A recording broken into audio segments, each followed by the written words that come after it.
Hallelujah, praise God. Purihin natin ang Diyos na buhay. Praise be to the living God.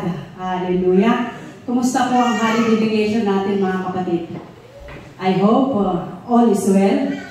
Sa katatapos po na anniversary natin at Evangelic Healing Crusade, grabe, nakaka-bless. Ano po? Yung mga naka-experience na dumalo, grabe. Grabe, sobrang bless po natin. Sulit po ang worth it po ang holiday vacation natin.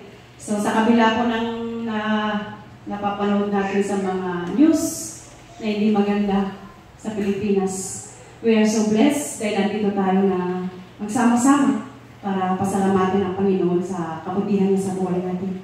So may I ask everybody to stand and sing our opening song.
Your Holy Spirit abong ang trabaho, letting a place, Lord.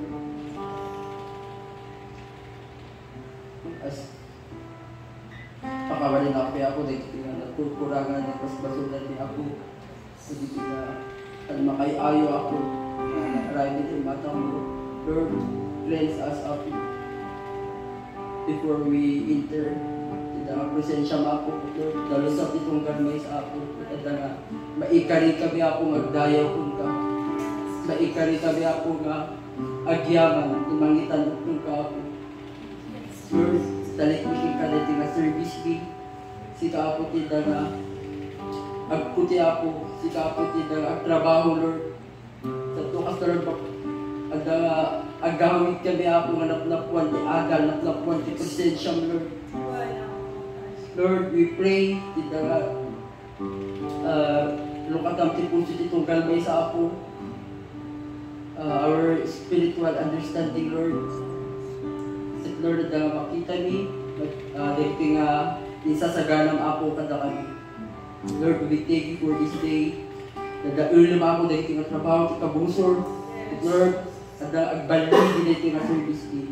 Lord, we thank you for this day. At yaman-yaman ka ako. Kasi may day tayo, may tagtag-ay, dahil nga andaw. And all these things we pray in Jesus' name. Amen. Hallelujah.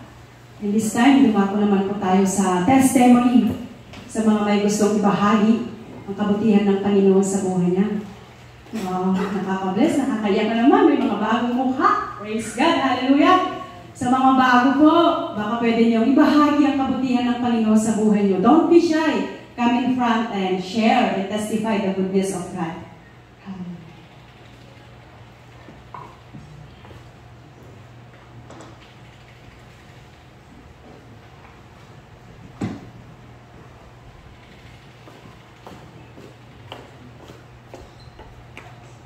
Magandang hapon po sa lahat. Honestly, I'm not prepared po. But I'm truly grateful to be here po sa inyo lahat. And I'm looking forward to grow in faith with you all. Testimony, honestly, this is the first time po na mag-testimony. So, I don't know what to say. With the goodness of God po,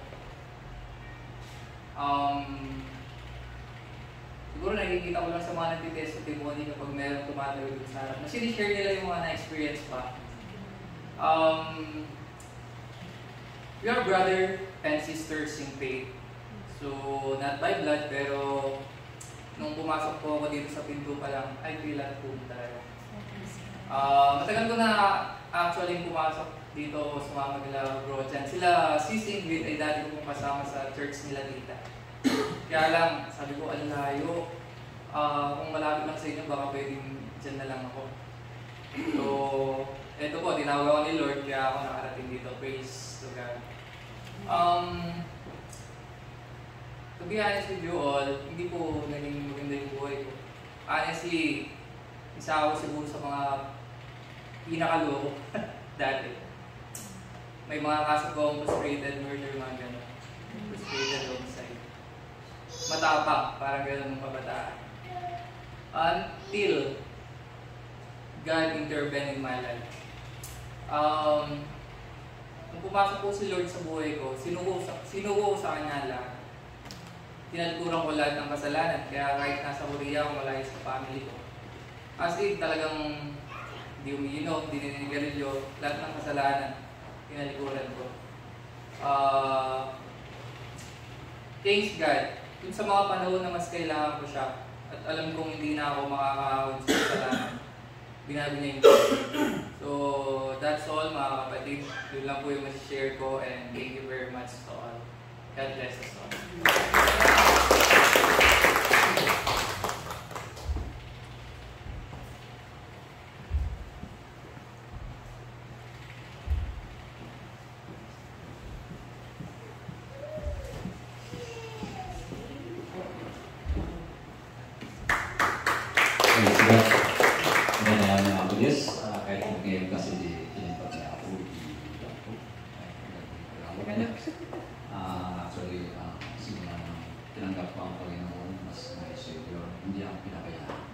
Siguro kung hindi ko tinanggap ang Panginoon, wala akong may dito sa Korea. At ito kayo nakita.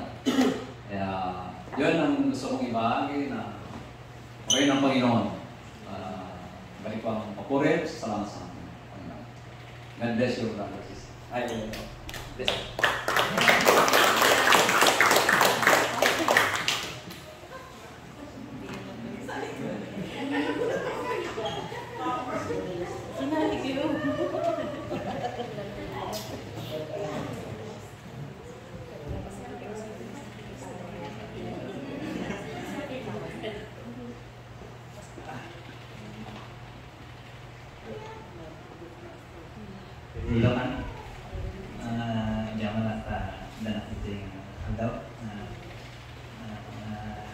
fellowship na tayo. Ang gawa kinahapon ni kinimbag na tindihan ko. Kasi past years, nagkaroon na iti sakit. Kinimbag ni Apo, tindihan ko, na pagtagumpay kaya nga sakit. Although naligat ng talagang hanap binabayan na po Diyos na puto di sasahon na no, dati ni Kristo ang nakabaybayan. Dahil pagyaman ko na kinapos kaya sumarong natin, sumarong.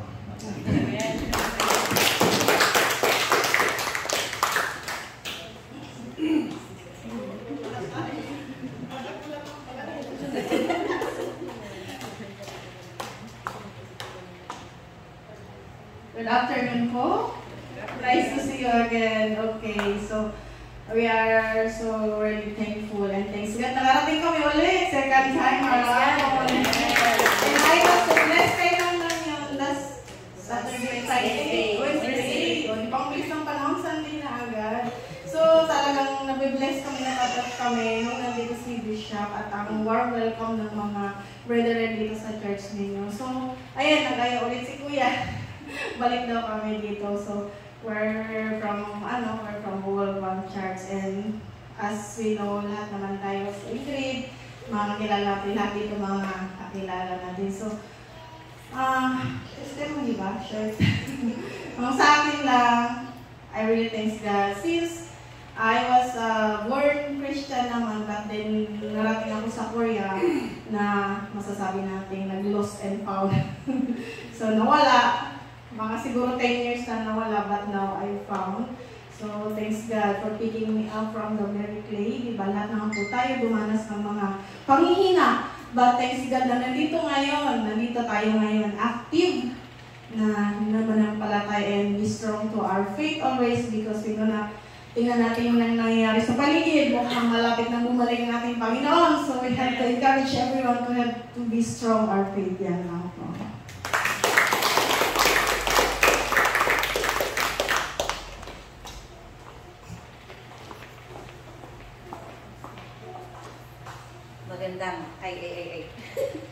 So, good afternoon din po, and I'm glad na andito pa rin pala ako ngayong Sunday to spend the Sundays with you, and thank God pa rin ba for His goodness. And for the past week, I think because of the preparation sa event ng Cordillera din, I was under, I don't know, siguro naipon po yung puyat. And then eventually, na-burst ang emotions. Nag-combine ng physical and emotional na pagod. Then I decided, well, my problem is when I'm angry, I don't think logically, parang yung pride ko na lang po yung umiiral.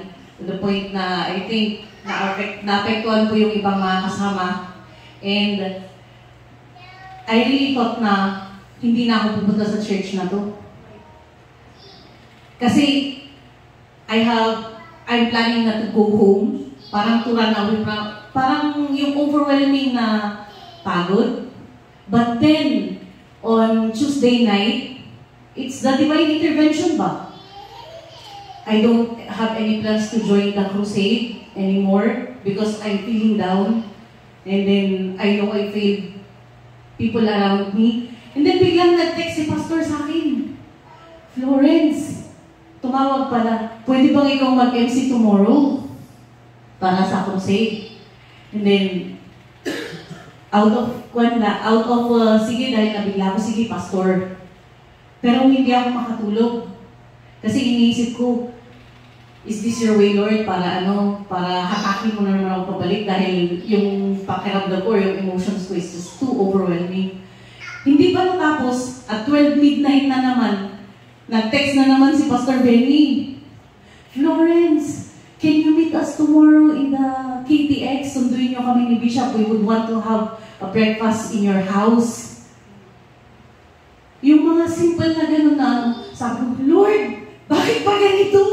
Nakapag-desisyon na ako.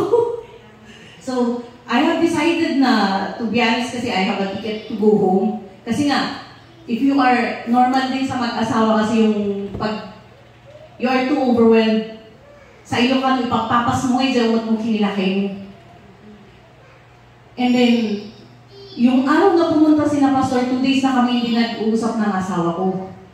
And then, what I learned from talking when you're angry, mas magandang, you better pray na lang or don't talk when you're angry kasi nga, things will get worse.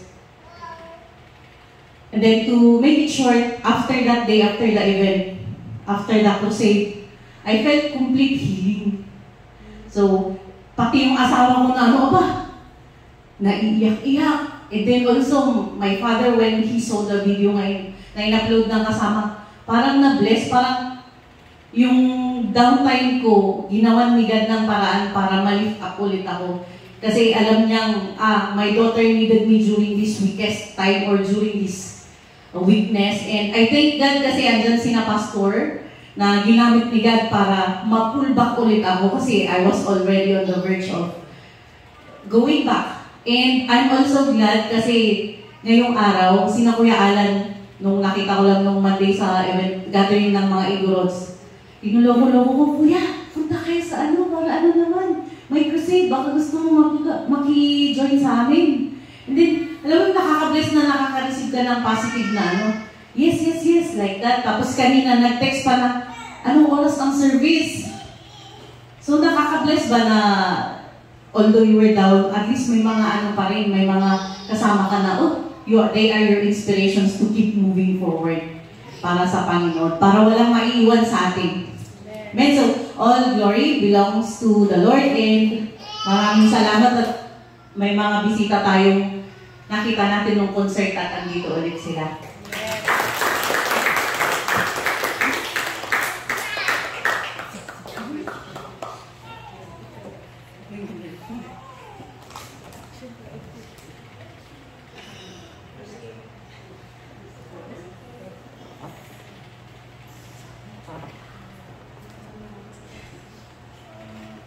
Magandang hapon po sa ating lahat. Ako po si Noel, Tubong Cagayan. Ilocano po. First time ko pong mag-testimony sa harapin ng maraming tao kasi hindi po ako sanay. Kasi since first po ako, Catholic po ako talaga. Tapos, nagtagal ako dito sa Korea, dito ko rin nakilala yung business ko, Christian siya. Tapos sabi ko, parang hindi ako dyan sa simbahan natin, sabi ko sa kanya, sa misis ko, subukan mo lang, wala namang maano sa'yo, sabi niya. Tapos sabi ko sa isip ko, nung nasubukan kong magsundot sa World War po kasi kami, tapos niyayang ako ng brothers ko dito na pumunta. Kasi dito ko lang talaga first time na mag-testimony sa church na to, dito sa World War hindi pa po kasi andun po yung hiya ko kasi. Kaya sabi ko sa sarili ko, ganito pala kasarap ng mag-praise sa Lord, mag-praise pa ng ako. Kasi unti-unti niyang binago ng buhay ko talaga. Nakapag-bless ko kasi nakilala ko yung misis ko dito, sa Christian, na dating Catholic din. Tapos nagkaroon kami ng anak tapos yung tatlo kong yung namayapang anak. Yung asawa kasi ng misis ko, Korean, tapos madaling namayapan yung papa nila, tapos tatlo yung iniwan nila. Tapos, tigilagdagan na isa. Kaya, sabi ko, ito na siguro yung binigay ko sa akin na anak ako. Kasi, kahit tatlo sila, tinanggap ko sila ng buo. Kaya, andun yung pag-ibig talaga ng Panginoon sa akin. Kaya, kung mahal mo yung sarili mo, mas lalo kang mamahalin ng Panginoon. Kaya napaka-bless ko po kasi ito yung natutunan ng salita ng Diyos sa aking buhay. Tapos yung mga nakakilala ko dito, mga brothers, sisters, wala akong masabi talaga, napaka-bless po na tinanggap ko ang buong buo ng Panginoon talaga. Napaka-buti pa ang Panginoon sa atin talaga. Mahal tayo ng Panginoon kahit anong mga pagsubok, mga nangyayari sa atin sa bansang Pilipinas, diba? Mga earthquake, mga ano talagang doon natin masusubok talaga yung natin yung pagpupuri natin sa Panginoon. Lagi tayong magpasalamat. Yun lang po yung pinabahan ko sa akin. Maraming salamat po. Pasensya lang po. Pasensya po talaga.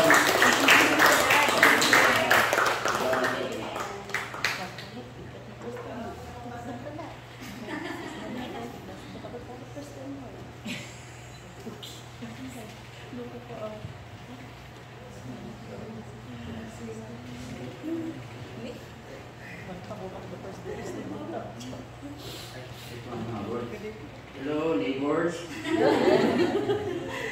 I do praise the Lord that kawan the answered prayer with and nagkaroon kami di narentan nga balay. Ayun, we praise the Lord. Dati pakapakaulungan tayo, tatlong Bible study nga nag-prayer meeting. Talagang lumaglago, tinitrabaho niya ako dito Kwangyo. So yun, maka-bless na kapsan, nag-raksak trip na, lalo no, at kang makita talaga di Barbaro, kada nga umay, kada nga pag may mensahe na tayo, ako, grabe, hindi ko nga makita nga nagtrabaho di ako dito Kwangyo. All glory belongs to God.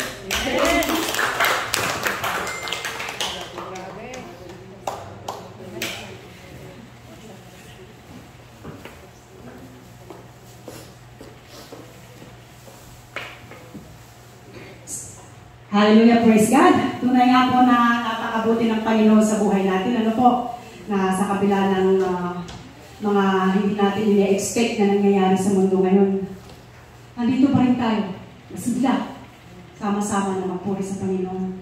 So may I ask everybody to stand and let us continue to praise the Lord, praise our living God. Hallelujah.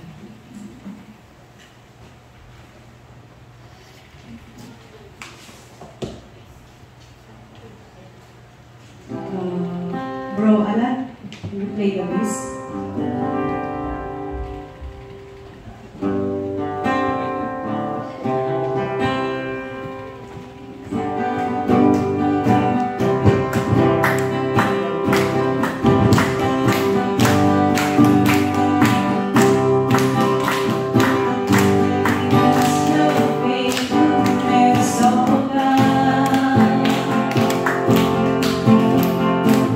You wrestle with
you, Holy Spirit.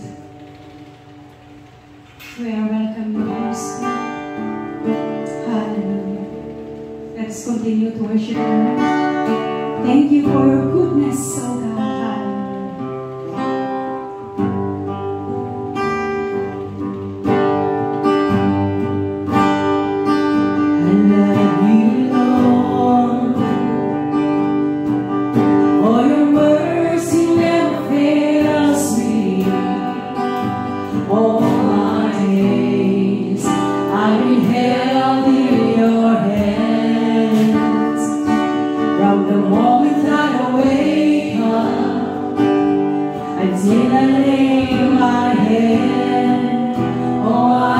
Sing of the goodness of God.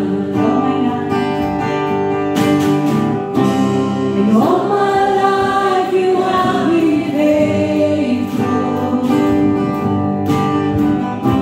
And all my life you have been so, so good. In every breath that I am able, I will sing of the goodness of God. I love your voice. I love your voice. You have led me through the fire in the darkest night. You are close like no other. I know you was a father. I know you was a friend, and I have lived in the goodness of God. And all my life you have been faithful.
praise you, Panginoon. Ikaw ang aming Diyos na buhay.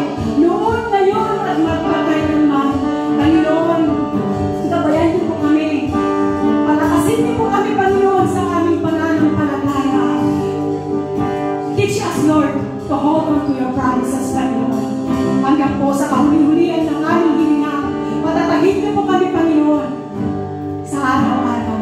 Be with us, Lord, every day in our life, in any situation, in any circumstance in our life, Lord God.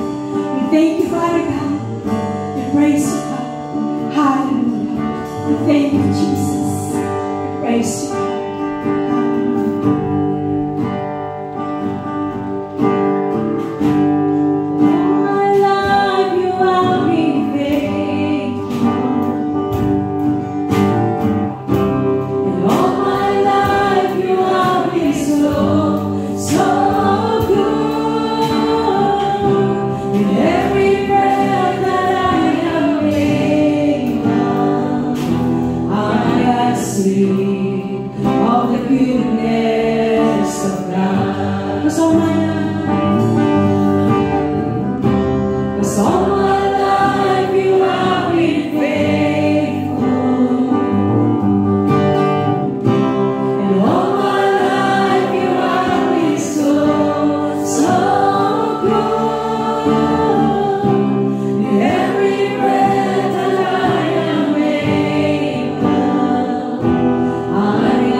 Sa pakikinig ng salita ng Diyos na ito ay nagbibigay ng kalakasan sa buhay natin sa araw-araw. Tawagin po natin ang ating pastor, Pastor Jersey.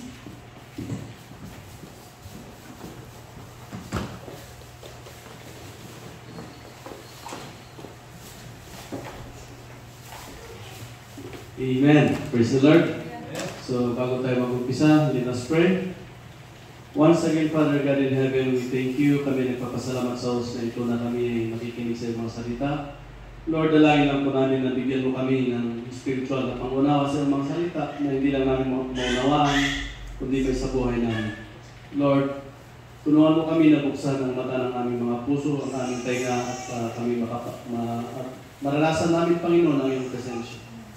Lord, mangusap ka sa bawat isa nang mula sa puso namin, Panginoon. Ito ang aming samudalain sa pangalan ni Jesus na aming tagapagligtas. Amen.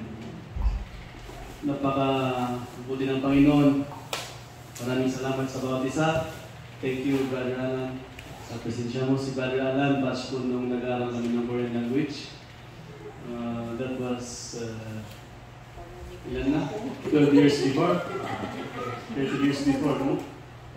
At ako'y nagagalak na makilala ko siya dito na siya din pala ay mananampalataya sa Diyos. Ako rin po ay pumunta dito na maraming pangarap sa buhay at maraming dasal. Dahil nung unang pag-apply po ay magdasalin po ako kahit ako'y lasing ko. Kahit ako'y lasing na, marunong pa rin ako magdasal. Sabi ko, sana Lord, gisingin mo ako pagkatapos nito. Dahil alam mo sa mga manginginom, andyan yung time na nagka-cramps yung katawan natin, no? Yung parang hindi ka magising, yung parang binabangungot ka, akala mo sumisigaw ka, yung pala, wala ka lang lumalabas na boses sa atin, no? Mga ganyan. Takot din po akong mamatay. Dahil alam natin na pag ikaw namatay na hindi ka nananampalataya sa Diyos, alam mo na yung kahit pupuntahan natin, no? So marunong po akong magdasal. At nung nag-apply ako dito for the first time, that was 2007. We are Catholic din po kami noon. Kaya alam ko na pagpunta namin ng asawa ko sa cathedral, talagang so yung pagdarasal ko talagang I really prayed a lot na sana bigyan ako ng Panginoon ng pagkakataon na makapunta sa Korea. Ang napakabuti ng Panginoon, dinala naman ako dito 2007. Tapos nung pagdating ko dito, nakalimutan ko pala yung dasal ko. Yung promise ko sa Lord, nakalimutan ko lahat. Hanggang sa pag-uwi ko, doon ko na lang na-realize ulit na hindi ko pala sinunod yung panalaan ko sa Panginoon. Sa pangalawang beses, nanalangin ulit ako for the second time. Dinala ulit ako ng Panginoon dito sa Korea 2013. Ayun, pagpasok ko dito, nakalimutan ko saglit. Tapos nagpaalala yung Panginoon, dinala si Pastor Benny sa Busan. Doon niya ako nahuli doon sa mga inuman doon. Galing Busan dito na Texas ang tawag doon, Texas Street. Doon ako nahuli ng Panginoon. Napakabuti ng Panginoon sa buhay ko. Hanggang ngayon, nagpapatuloy po at blessed na blessed. Makakapagbigay din ng testimony sa inyo. Na Panginoon, hindi naman tinitingnan ng Panginoon yung mga past natin, yung mga naging buhay natin. Ang tinitingnan ng Panginoon ay yung possibility o yung kagagamitan natin na tayo magiging isang encouragement din sa mga di mananampalataya. No? Alam ko na bawat isa sa atin ay may nakaraan din. Masama man yan, mabuti.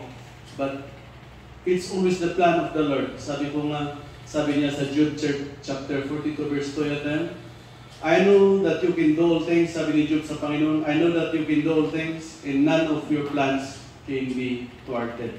Walang makakahinto sa plano ng Panginoon sa buhay natin. No? Tayo lang ang sadyang lumalayo sa Panginoon. At kung ano man yung naging buhay natin, naging mahirap man, naging masalimot man, o naging marangya yung naging buhay natin, sabi ng salita ng Panginoon sa Romans 8 chapter 8 verse 28, ano nga yun? And we know that in all things, God work for the good of those who love Him. No? Kaya, minsan, masalimutin yung naging buhay natin. It is a plan of God for us to realize and to come back to God. Kahit din po naging marangyang buhay natin, it is God's way. Na sabi natin, blessed. Kaya pag minsan, pag nakakatanggap ka ng malaking sahod, wow, blessing. Ang masama niyan, pag mababa yung sahod natin, ito ang kapalaran ko. Mga ganun na tayo, no? Hindi natin sinabi na, it's a blessing. Blessing pa rin po yun. Amen? Ang pag-aaralan po natin ngayon ay moving forward towards maturity. Moving forward. Sa lahat ng bagay, kahit sa buhay spiritual o sa buhay physical o material, there is a word na sinasabi, moving forward. Kailangan natin umangat o umabanti o kailangan natin mag-mature, no? Sa buhay na secular, hindi naman pwede na lagi tayong bata, no? Nung tawag doon sa malaking tao na bata ang isip, bunjing, di ba? Hindi naman po pwede yun, di ba? Kahit sa ating mga magulang, hindi naman po pwede na laging bata ang anak natin. Dapat makita rin natin na sila ay lumalago o nagiging nagmamature. Amen? Ganon din po sa pananampalataya. Hindi naman po pwede na ang tanging alam mo lang ay John 3:16 o ang tanging alam mo lang ay naligtas ka na sa Panginoon. Ano? Kailangan din po na mag-mature tayo sa pananampalataya. Kailangan natin mag-move up. Di ba sa anong tinatawag doon sa mga hiniwalayan ng asawa, hiniwalayan ng partner, mag-move on ka na. No? Sa lahat ng bagay, itong salita na ito ay applicable eh. No? At kung hindi ka nakakapag-move on, dahil yung nakaraan mo, lagi kang hinihilang. Kailangan natin iwanan na yun. Ganon din po sa pananampalataya, hinihila ka palagi ng kasalanan, doubt. Diba?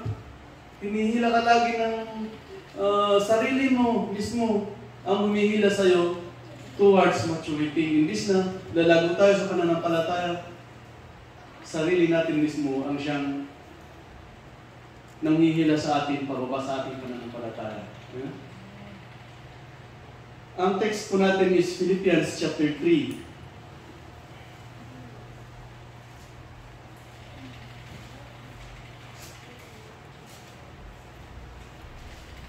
Philippians chapter 3.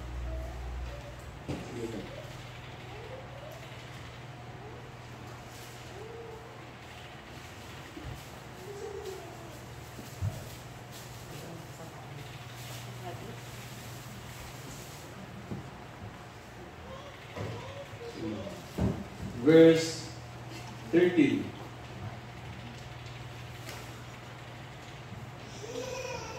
Brothers and sisters, I do not consider myself yet to have taken hold of it. But one thing I do, forgetting what is behind and straining toward what is ahead. Bigyan din natin itong forgetting what is behind and straining toward what is ahead. Sa pananampalataya natin, gaano tayo o how far we have walked in our faith. Gaano tayo tumagal sa ating pananampalataya, gaano tayo lumago at gaano tayo lumalim sa ating pananampalataya. Isang tanong sa ating sarili mismo, dahil alam natin kung anong level ng ating pananampalataya ngayon.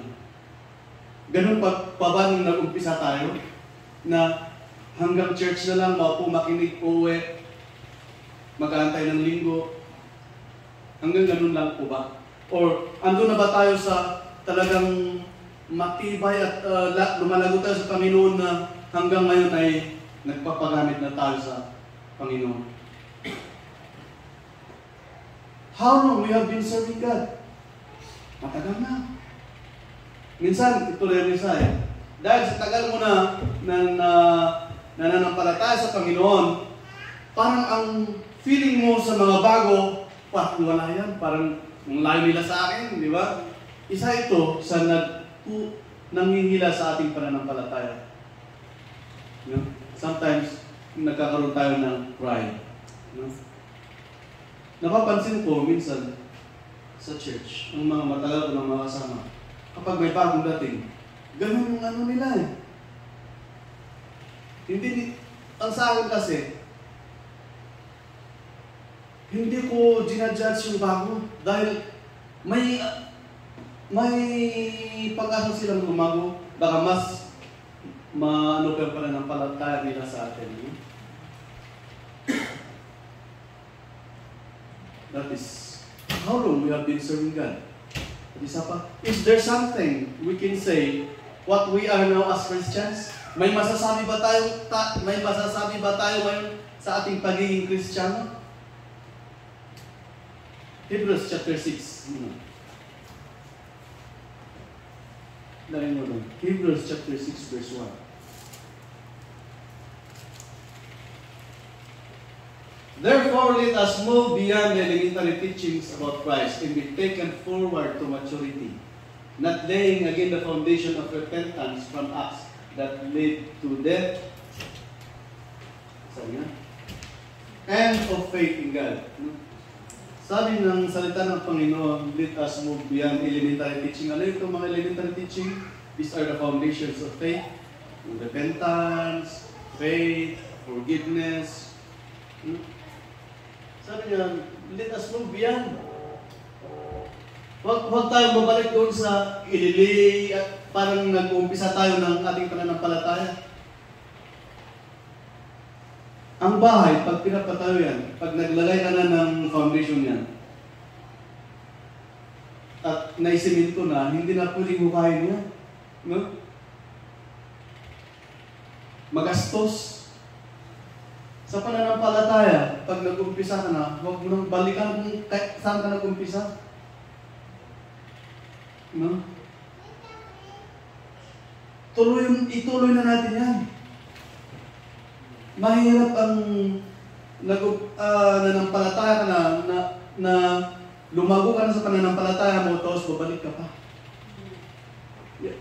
Saan yung, ano ba yun? Hebrews 6 verse.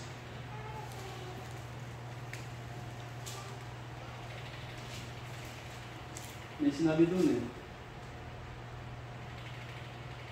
Ay, tuloy mo doon sa verse 4.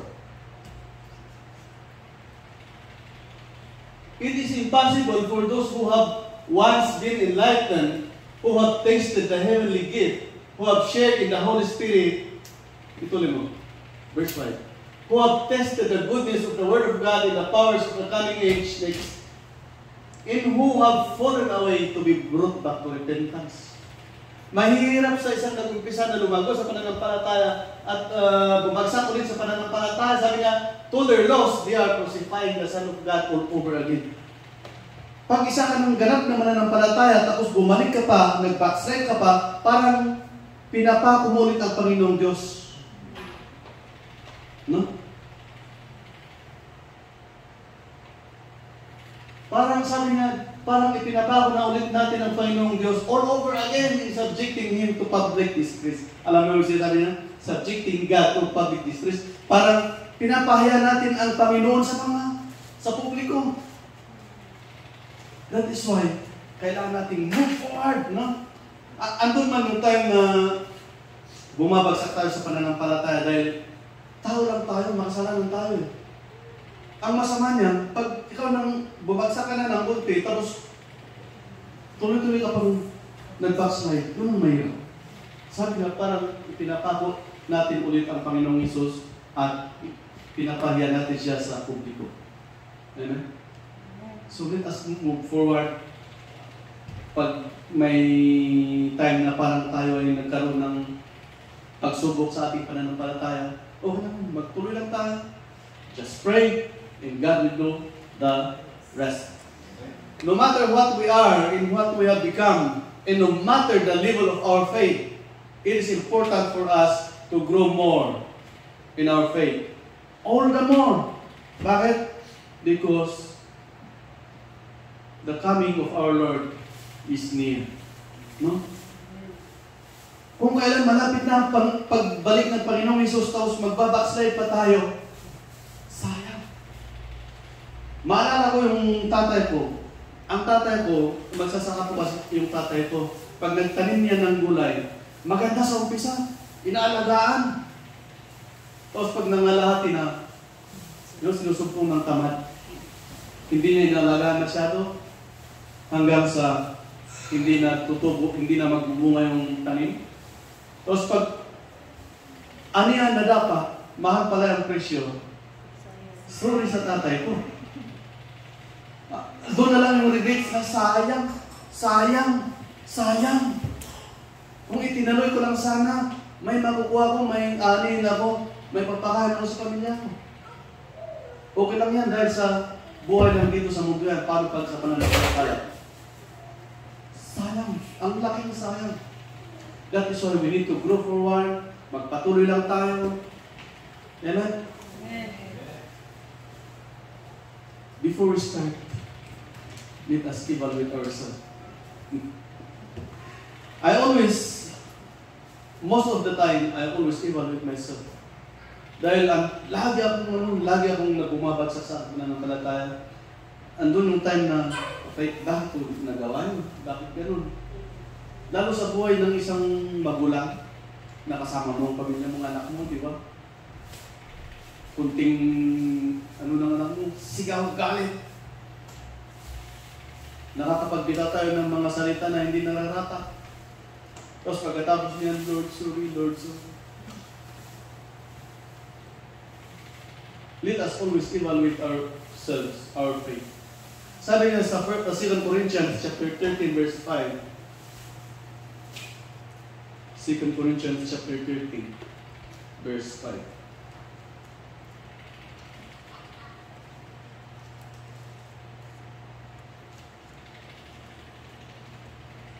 Corinthians chapter 13, verse 5.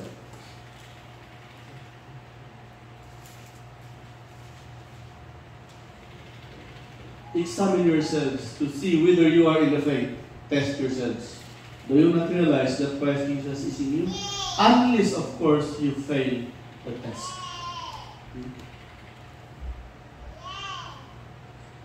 During the time of the Israelites, nung sinaunang panahon, ang mga Israelita, tinawag ng Diyos si Moses para sila iligtas sa pagiging kawawa nila doon sa Egypto. Tuwang-tuwa sila dahil napakinggan nila na may pupuntahan sila na promise lang. Kaya lahat sila, sige pupunta tayo. Lahat sila pupunta doon sa pinangako ng Diyos na promise land sa kanila. Wherein that land is full of honey, milk, masagan ng buhay. Kaya nung araw sila pupunta, nagtatravel sila, napapadaan sila sa disyerto. Ang hirap ng buhay ng nasa disyerto. Walang tubig, walang kakainin, mainit. Dahil sa napakainit ng panahon at wala silang mainom na tubig, lagi silang nagre-reklamo kay Moses. Sabi nila, Moses, bakit mo kami dinala dito para papatayin? Isa pa sabi na, mas maganda pa doon kami sa Egypto kahit kami nagtatrabaho na mabigat, kumakain naman kami ng karne. Di ba? Laging ganun yung reklamo nila. Hanggang sa dumating sila sa pagre-reklamo na hindi totoo ang Diyos. Kaya sila ay nananampalataya kung saan-saan, sa ginawang gintong baka, sa kung saan-saan, sa mga Diyos-Diyosan ng mga Egypto. Doon sila nananampalataya dahil parang hindi pinapakinggan ng Diyos ang panalangin nila. Although, ginagamit ng Panginoon si Moses na magbigay ng tubig, kumuha doon sa manna, sa quail, kaya na kinakain sila. Pero kinukula pa rin nila. Gusto nila ng masaganang buhay, nagre-reklamo. Hanggang nagalit ang Panginoon, sabi niya, Moses, away from them. Papatay ko ang mga taong ito sa disyerto.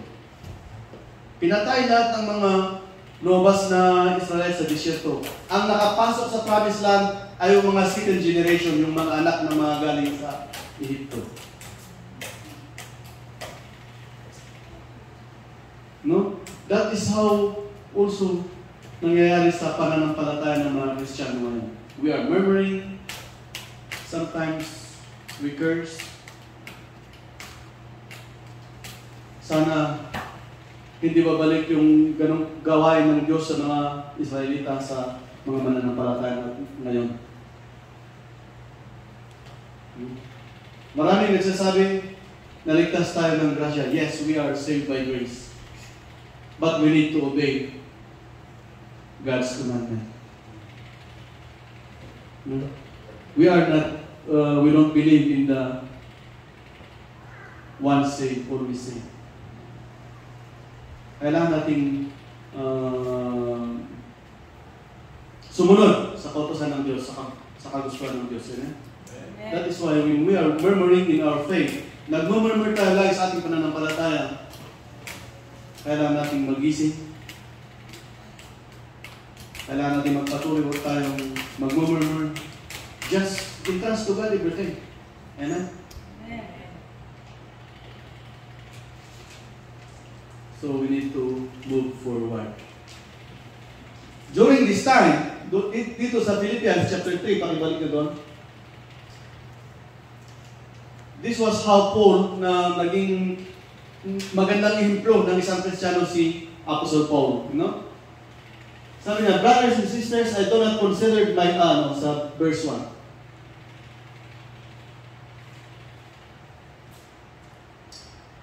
Father, my brothers and sisters, rejoice in the Lord. It is a trouble for me to write the same things to you again, and it is a safeguard for you. May Tagalog version po ba dyan? Sino may Tagalog Bible dyan? Ganda ang Tagalog na yun. Sabi niya, ngayon mga kapatid, nagalak kayo sa Panginoon.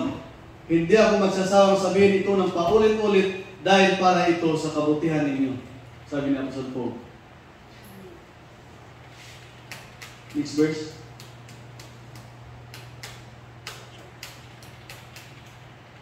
Verse 2. Watch out for those evildoers, those mutilators of the flesh. Alam niyo po kasi kung bakit ganyan. Dahil sa Philippi, si Apostle Paul ay nag-minister doon sa Philippians. Ngayon, may mga tao din po sa Philippi, mga Jews, at may mga ibang mananampalataya na they are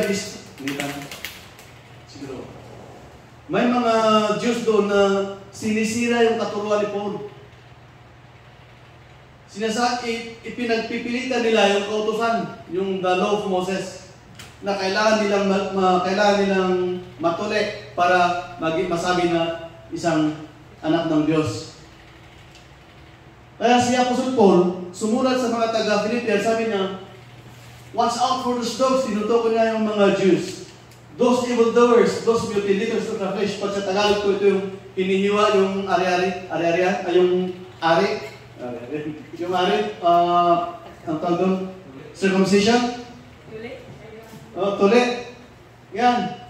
Sabi niya, watch out for those dogs. Verse 3.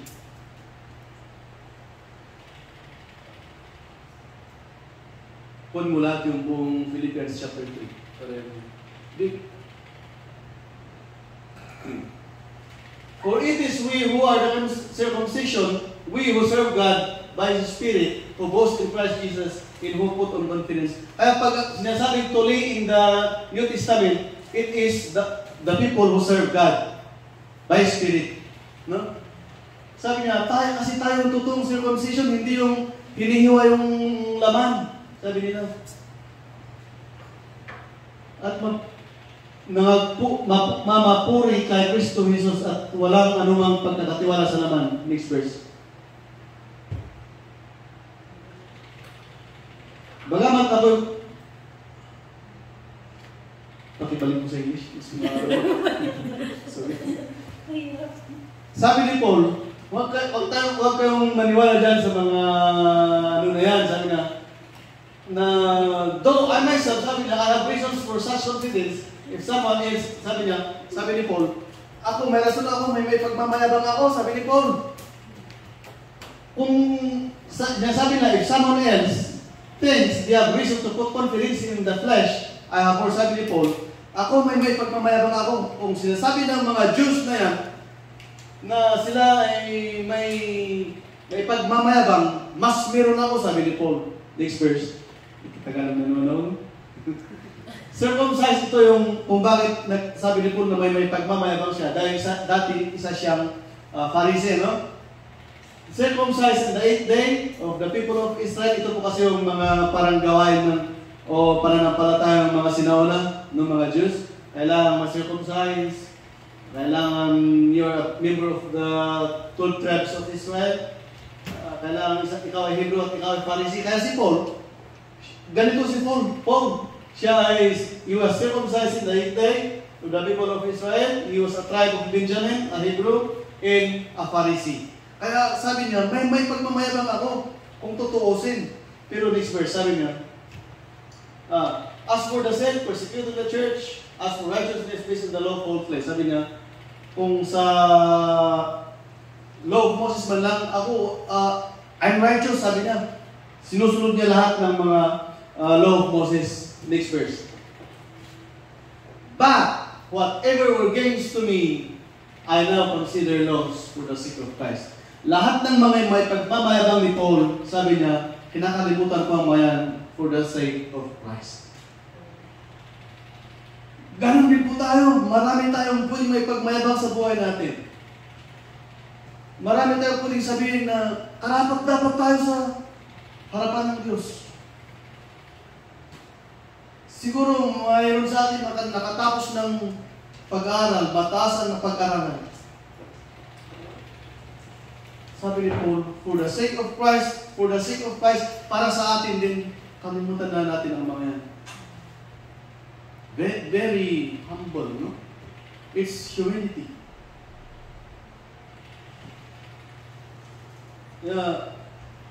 Parang sinasabi ni Paul na lahat ng mga pwede kong may pagmayabang, mga kayamanan ko, o na pag-aralan ko lahat ng nasa sa akin, kinakalimutan ko lahat yan for the sake of Christ. One key, isang daan para sa paglago natin sa pananampalataya, kalimutan natin ang lahat ng atin. Mga nakaraan, yung sabi kong mga naranasan natin mga pagbagsak ng ating pananampalataya. Also, relationship. Minsan, yung pagkasira ng relation natin o relationship natin sa partner natin, isa minsan sa nanghihila sa atin. Lagi mong binabalikan. Kaya hindi tayo nakaka-move on. Sa pananampalataya, kasalanan. Lalo sa ating mga lalaki o sa mga iwan ko sa mga babae, pati sa mga lalaki, lagi mong sinasabi ito. Sexual. Lalo pag may nakaraan tayo. May kasama kami doon, dinidiretso ko sa ganitong bagay. Sometimes, pag nag-away ang isang mag-partner, mag-asawa, ang lalaki, inisip yung ex. Mas mabuti pa ang isa. Yan ang sumisira sa relasyon, mag-asawa at relasyon sa Diyos. No? Lalo sa Busan, maraming beaches doon. No? Pag minsan, ang mga lalaki pupunta sa beach, nakasunglass. Hindi natin alam ang motibo. One thing for sure. No? Ito yung mga kayang pabagsakin ang pananampalataya. Isa pa yung dating bisyo. At alam mo ang Satanas, kung nakita ng Satanas kung anong kasalanan o paano ka bumagsak sa pananampalataya mo, yun lagi ang isinisiksik sa isipan. Pag ikaw bumigay, yagi ka sa pananampalataya. No?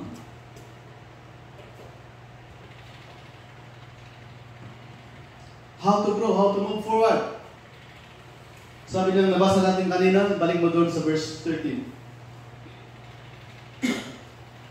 One is forgetting what is behind. Kalimutan natin ang mga nakaraan natin. No? Kalimutan natin. Ano man yan? Just move. Patuloy lang. Amen.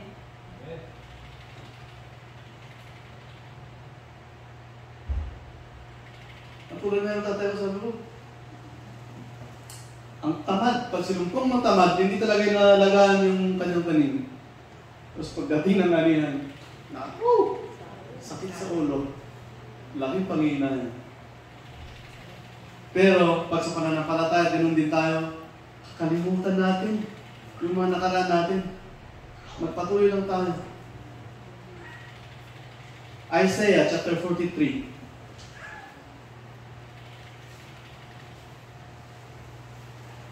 Verse 18, 19.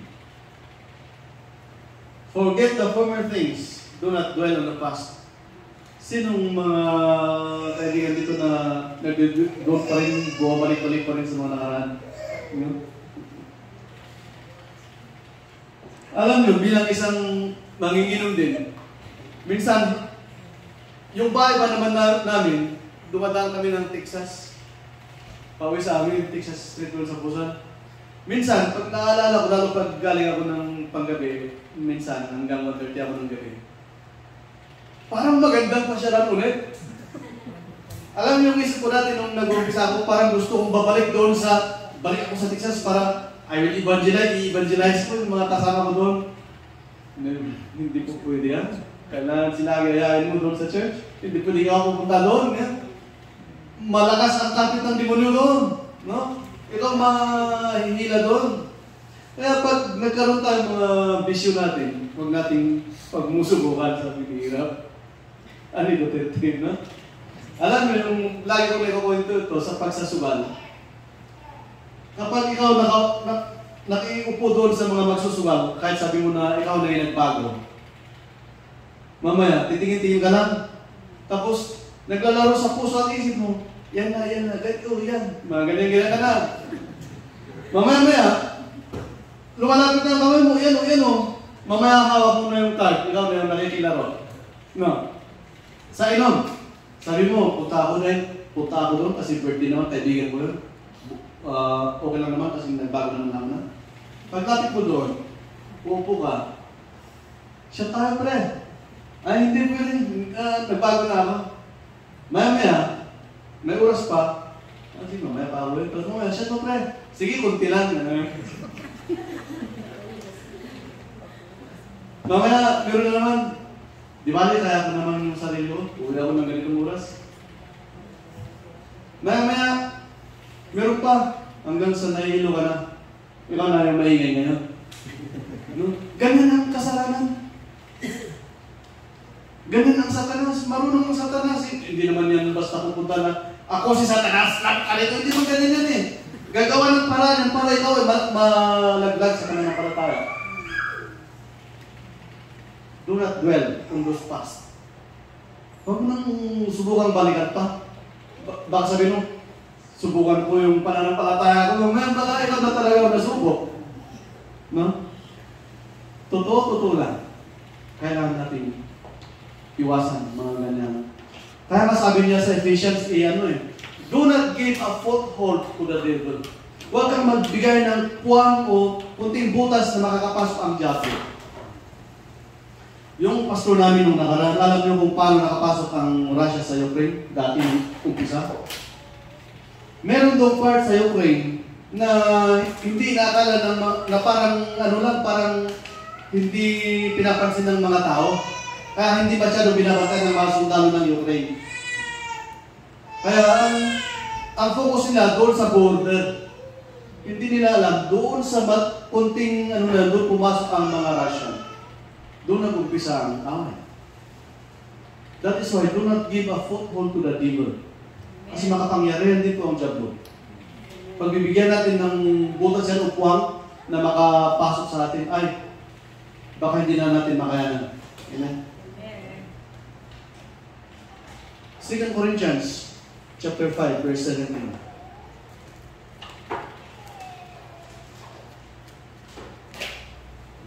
Therefore, if anyone is in Christ, the new creation has come, the old has gone, the new is here. Kaya ngayon, pag tayo nakakilala na sa Panginoon, nabago na tayo. Doon na tayo sa nabagong buhay. Sabi niya, the new is here. Ito na yung bagong atin. Amen? Hebrews chapter 10, verse 39. Hebrews chapter 10, verse 39. 39.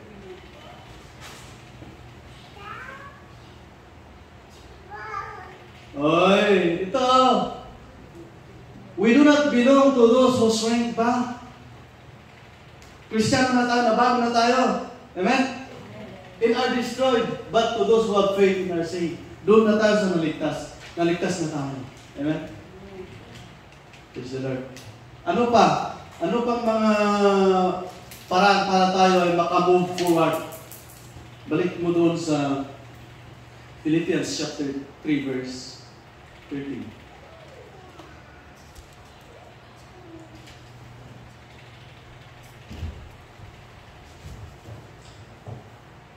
Philippians chapter 3 verse 13.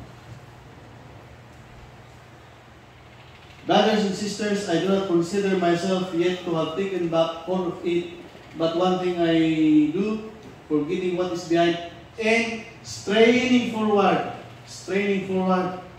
Patuloy lang, patuloy lang. Kahit yung habang natin ay pakunti-kunti, basta patuloy lang, no? Forward.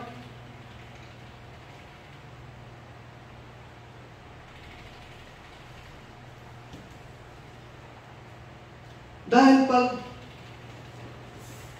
ang mabilis kasi di ba yung sabi nga yung mabilis na pag-akyat, malakas pagbagsak, ganun ba yan? Kaya, yung isipin natin sa pananampalataya natin, andun yung mga a little nagbabaksay tayo konti. Huwag mong hayaan na babackslide ka ng mahaba. No? Harapin natin ang harap. Huwag harap sa likod. No? Kahit sa sundalo, ang mga sundalo, ang mga Rangers, hindi yan basta atake na dahil akala nila ay matatalo ka, hindi yan basta atake. Meron yung tawag sa mga Rangers, mga pag-aaralan, hindi na atake, pag-aaralan, hindi atake. No? Dahil kung padalos-dalos tayo sa ating pananampalataya, akala natin na matibay na, malakas na ako sa pananampalataya. Hindi mo na kailangan ng payo, mga ganyan. Jesus, kailangan natin mawarningan sa mga ganyang pag-iisip ng isang Kristiyano. Mas maganda yung very humble. Marami din po akong naobserbahan, naging kasama natin sa pananampalataya. Nung unang-una, ang lakas, talagang ang bilis ng pag-ano niya sa pananampalataya niya. Pero nung matapos ng kontrata, nasa Pinas na. Alam niyo kasi sa Pilipinas, battleground ng Kristiyano yun. Kahit wala kang pera, doon mo mararanasan na wala kang pera, pupunta ka rin ng church. Sabi natin na mas okay dito sa Korea kasi may trabaho tayo lagi. Pero pag uwi natin, matitisting ko pala ng palataya natin. Yun po nakita ko sa isang brother. Pati nga sa panalangin, pag nananalangin, talagang na-uplift ako sa kanyang panalangin. Pero nung pag-uwi ng Pinas, natisting, bumigat. That is why, let us move towards maturity, step by step. Step by step. Right? Hebrews chapter 10, verse 22.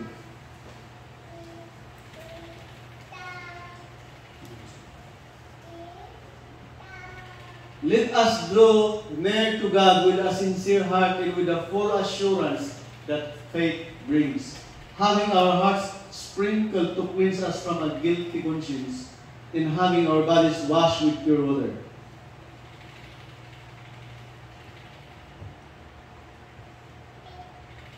Sabi nga, let us draw near to God with a sincere heart. Alam mo yung sincere, yung pure heart. No? Kaya, paano natin magagawa yan? Every time we go to church, unang-una, kahit yung hihingi tayo ng kapatawaran, di ba? Dahil from time to time, andun yung pagkakamali natin.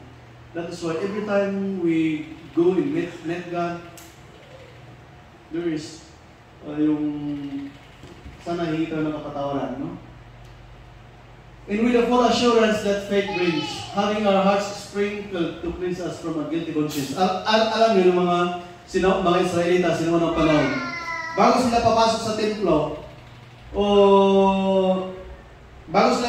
templo, i-sprinkle sila ng blood, meaning yung dugo ng tupa na kinatay, para daw malinis sila papasok ng church, ng templo.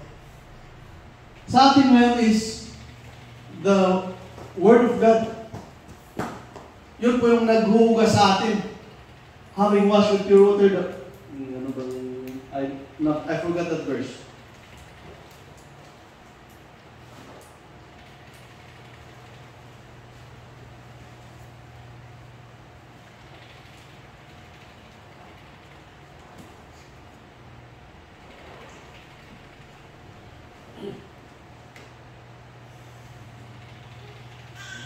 Ephesians chapter 5 verse 26. Having our bodies washed with pure water, ilagay mo sa Ephesians chapter 5 verse 26. 25 muna.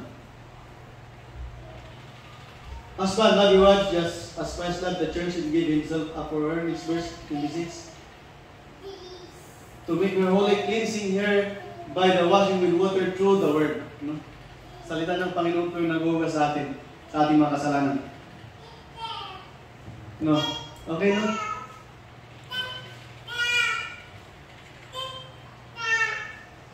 So, straining forward.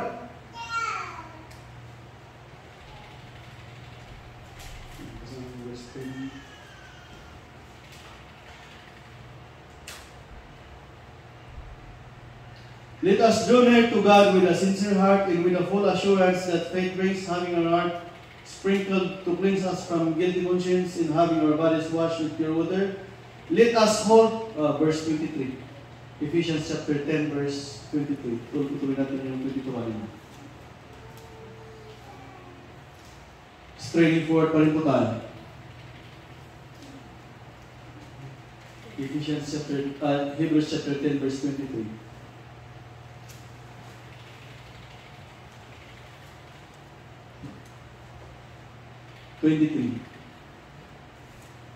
Let us hold unswervingly to the hope we profess, for he who promises is faithful. Let us hold unswervingly. Ano sinasabi dito? Sa Pilipinas, ang isang sasakyan pagdadaan sa highway, bawal po yung nagsuswerving, ano? Bawal po yan, nahuhuli din po yan. Sa pananampalataya din pala, bawal, sabi niya, let us hold unswervingly, huwag tayong gaganon-ganon sa pananampalataya. No? Alam niyo yan? Kung ando ka sa isang church, tapos parang hindi mo nagustuhan, ay, doon ako sa kabilang. Nakita mo yung pastor, ang late-late, parang hindi pastor. Doon ako ulit. No? Maraming rason para lilipat tayo sa ibang church. Huwag natin gawin yan. Alam mo yung tanim? Pag itinanim mo yan sa isang taniman, at tinanggal mo, dadalhin mo rin sa isang taniman, hindi po yan lalaki, hindi po yan lalago. Ganon din po sa pananampalataya. Paano ka makakapag-straight forward yan? Paano ka lalago sa pananampalataya? Pag punta mo na ng church, 360 yung sabi sa'yo, ay hindi pwede, doon ako sa kanila, tapos nag-umpisa rin pala, 360 din. Paano? Ano? Kaya, just magpatuloy ka lang. Kung hindi mo nagustuhan yung pastor mo, huwag kang tumingin sa pastor mo, doon ka sa taas tumingin. Amen. Alam niyo yung kwento sa Facebook, hindi ko lang nag-kwento sa inyo, nababasa natin, alam natin natin. Sabi niya, Pastor, punta po ako sa yung church, ayaw ko dito. Lilipat po ako. Bakit? Kasi nakikita ko sa mga kasamaan ko, may mga kupon-kupon na may asawa sa Pinas. Yung pastor, hindi naman matalino. Maliit naman yung pastor. Pero sabi ng pastor, bago ka alis, kunin mo itong baso, lagyan mo ng punuin mo ng tubig, tapos iikot ka. Sabi ng pastor. Hindi umikot siya, dinagyan ng tubig yung baso, umikot.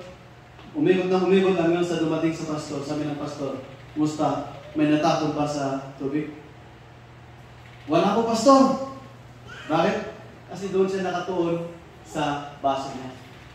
Ganon din po sa pananampalataya. Pag hindi nakatuon sa Diyos ang pananampalataya mo, pag sa kasama mo, pag sa pastor ka nakatingin, hindi ka talaga lalago sa pananampalataya.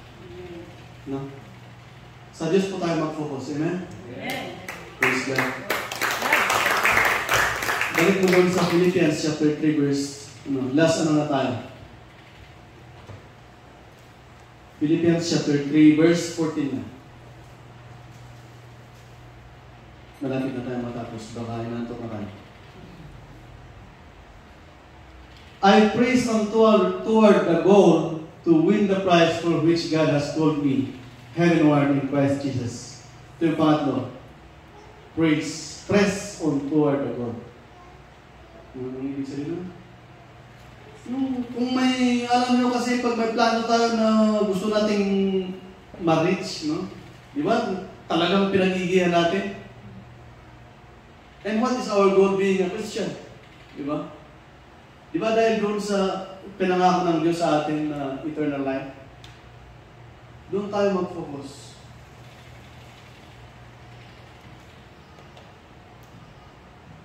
Kung ano yung goal natin bilang isang Kristiyano, doon lang tayo mag-focus. Magpatuloy lang tayo. Iwanan natin yung mga nakaraan natin, kalimutan natin, yung straight forward and press towards the goal. Ito lang po ang mga pwede natin gawin para maka-grow, mature tayo sa ating pananampalataya.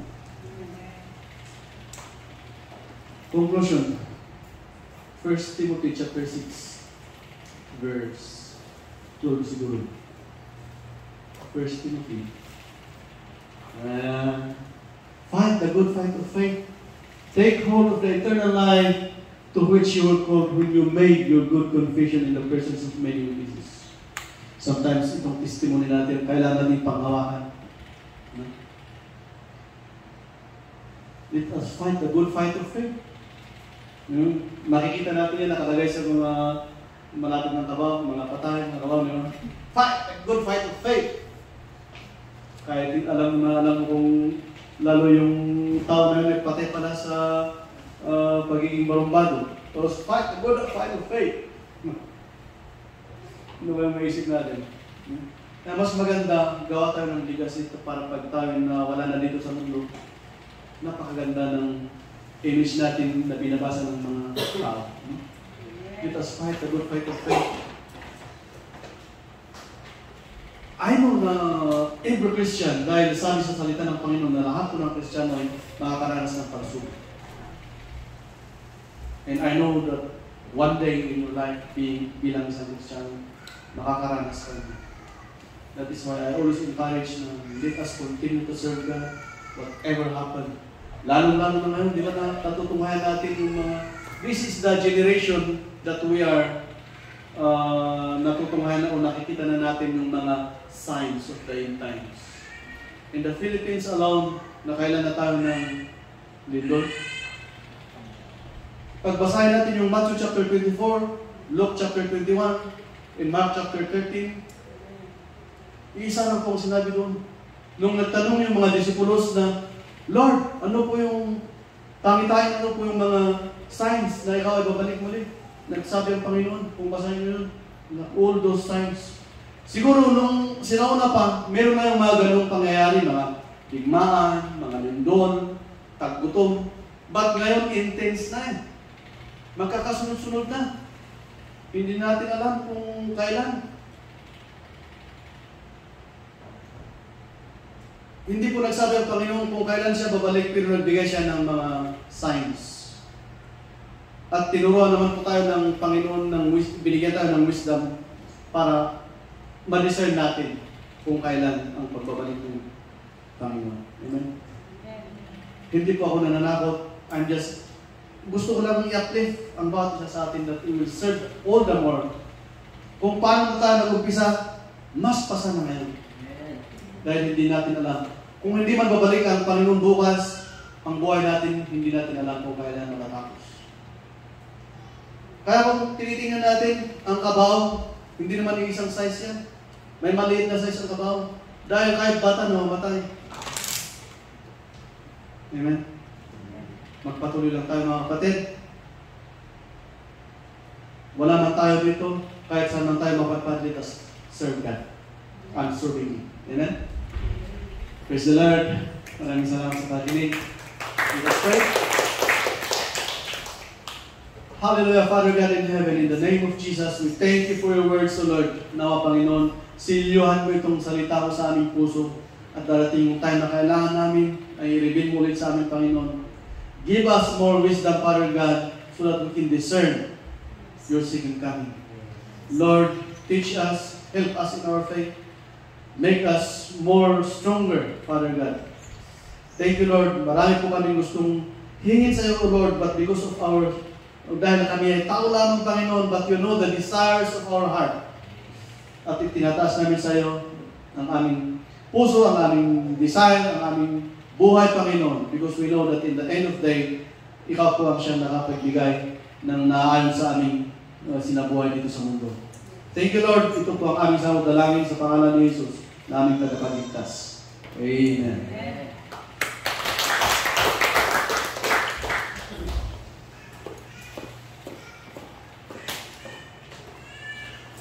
Praise God. Hallelujah. Na-bless po ba ang lahat? Amen. At ngayon, dumako po tayo sa pagbibigay. And before that, let us pray. Hallelujah, Panginoong Diyos. We thank you for your words that you have shared today, na nagbigay na naman po ng kalakasan sa aming pananampalataya. We thank you in this place that you allowed us to gather together in your presence to serve. We thank you for these offerings. continue to bless and accept for the furtherance of your gospel. We thank you and continue to bless the work of our hands so that we can able to help our family and help this ministry. We thank you, Father, and we bless your name. In Jesus' name we pray. Amen.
Next Sunday, baka yung mga kapunta si Pastor Louie, si Brother Louie.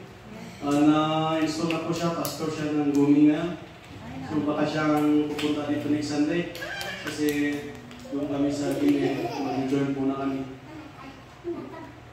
Pero kung gusto niyo, pwede naman kayo punta doon. Marami na tayong join, ano? Sa susunod na lang siguro.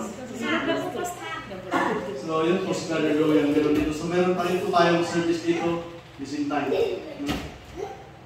Yun, tapos may mga concerns ba tayo? O may mga questions tayo sa nakarang natin, anniversary, at sa concert. Baka may concerns tayo na gusto natin tanungin o i-clarify. Mag-post na lang po kayo sa group para i-address natin kung may mga kailangan baguhin.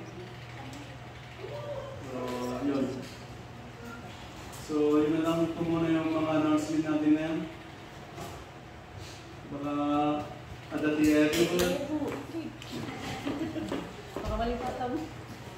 Thank you, Pastor. Pagkatapos ng service natin, sa mga walang pupuntahan, iniimbita namin kayo na magsabaw sa bahay kasi bagong lipat po kami. Yan. Punta po tayo sa bahay at magsabaw bago kayo uwi. Yan lang po. So, blessing prayer. Tayo po ay tumayo.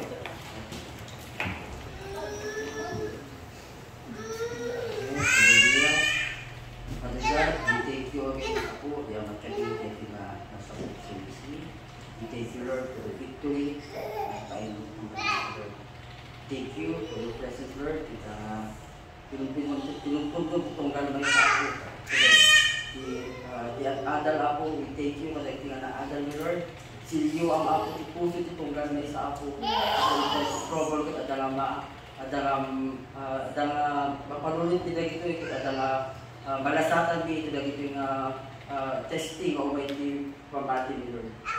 Lord, patuloy na kami ng trabayan ako, with the Holy Spirit ako, at patuloy ang trabaho ito. Tibiyag kong galmay sa na kami baybayan ako ng maguyod, at nagdadalanan niya ako, at maguyod, ikabusan nyo niya, at patuloy, at tanigari ako, kadagiting ang pagayat ang Lord. Lord, we thank you. Agyan mo niya pagkabilaw niya ako at adali. I-bless mo itong galmay sa ako. I-bless mo panagsina-sina niya ako. Sikat makiad sa ako. I-bless mo itong galmay sa i-bless mo i-pizza salon at itong galmay sa ako. Kasi patuloy tita ang panong brami. Ako sikat makiad ako. Taram itong galmay sa ako. Patadalo next Sunday. At ang mga daalong kami man dito ako. At ang mga galayaw ka. Lord, we thank you. We thank you and we glorify you. We praise you, Lord. We thank you, Lord. And all these things we pray in Jesus' name. Amen. Amen. Amen.